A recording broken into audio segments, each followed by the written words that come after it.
Today, I'm gonna show you how to make this adorable forget-me-not flower quilt block and how to turn it into a table runner.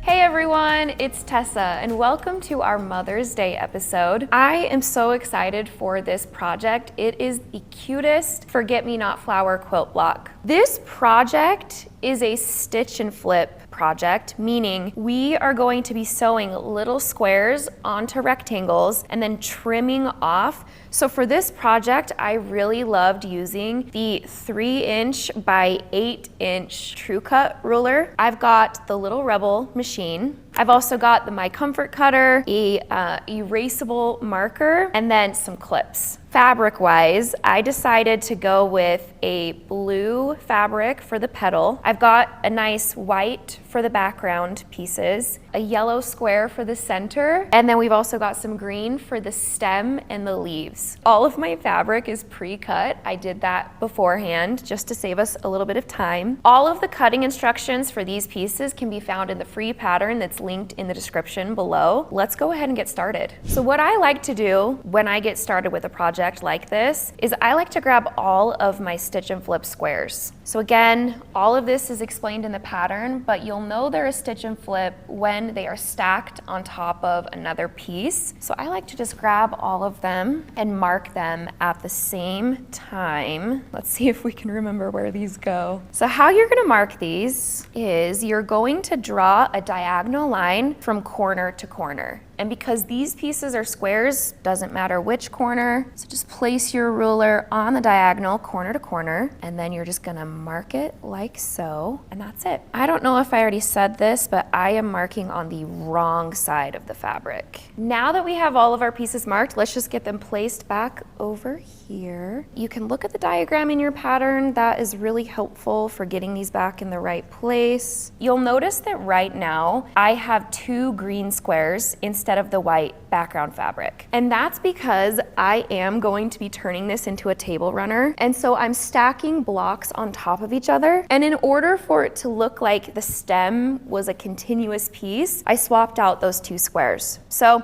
if you're making a single block, you can switch it to the background fabric, or you can make the table runner or a quilt like I am and swap it out for the green. For blocks like these, I really do like to continue laying out my block, sewing, laying it back out, just making sure that everything is lined up. I have sewn petals on the wrong way too many times. So we're just gonna get started by sewing all of our stitch and flip squares. Because these squares are small, I do like to throw a clip on here, and I'm just gonna be sewing in kind of a chain piecing fashion. With stitch and flip squares, you are sewing directly on the line, not to the side of it, directly on the line. Now that I've got some of these sewn, what you're going to do is you have sewn directly on that line. We need to trim a 1/4 inch over. So I am lining up my ruler. The nice thing about this ruler is you'll see that the cutout squares, that edge, that is a 1/4 inch. So that's very easy. I can just line that up,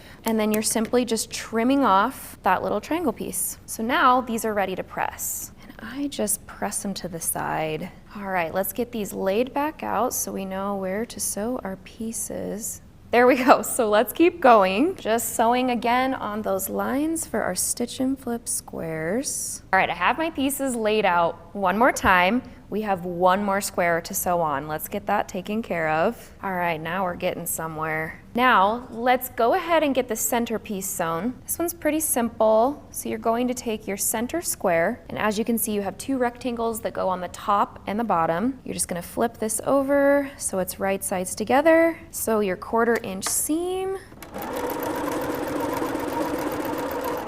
This other rectangle, stick it on the opposite side, right sides together, and sew that side.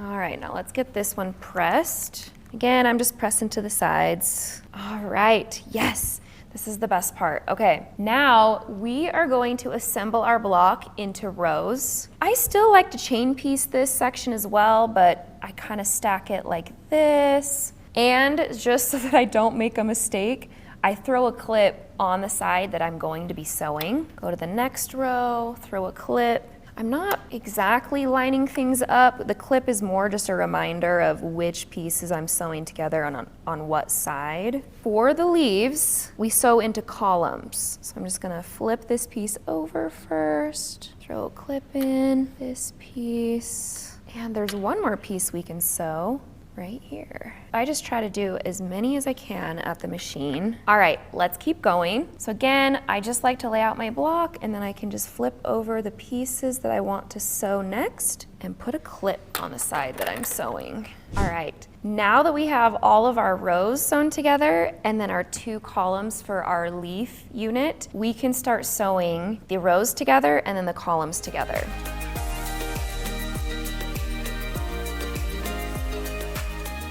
Guys, we are almost done. So now that we have the flower unit sewn together and the leaf unit, we are going to sew these together.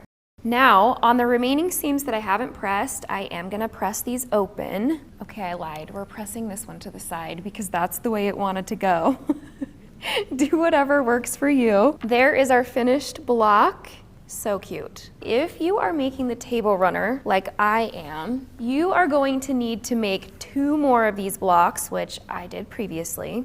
So here they are. And you're also going to need to make just 1 additional stem and leaf unit. All of the cutting directions for these pieces are found in the pattern. Then what you're gonna do is we're actually going to stack this block down here and we're going to sew the leaf unit on the top like so. For this piece, I did go ahead and pin just in 2 places where the edges of the stems line up. You have 2 seams, and I just threw 1 pin right here and on the other side, just so that those lined up nicely.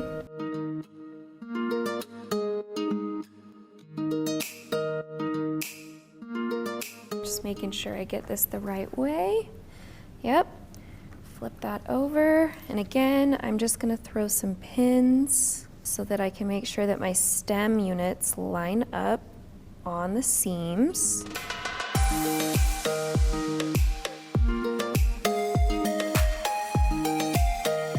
To make this table runner a little bit wider, you will see in the pattern 2 side pieces that we are going to go ahead and sew on to either side. They're a little oversized, long, and I'm just gonna rough cut them as I get sewing. So we're gonna sew 1 on either side to kind of make it a little bit wider. So let's go ahead and do that. I do like to throw a pin in here because I can, when you're dealing with long pieces of fabric, they can kind of pull on you as they're hanging down. I like to just secure that first little bit. I do like to sew with the flower pieces up. It allows me to make sure that my seams don't get folded under kind of funny as I'm rolling this through the machine. All right, you guys, look how cute this turned out.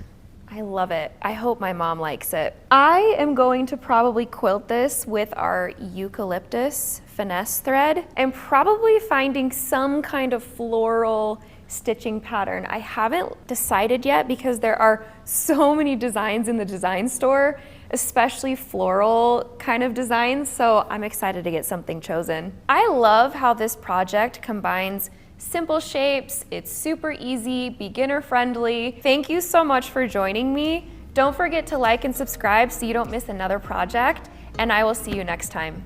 If you enjoyed that, check out more videos from Grace Company on our support channel, our Quilters Playground channel, and right here.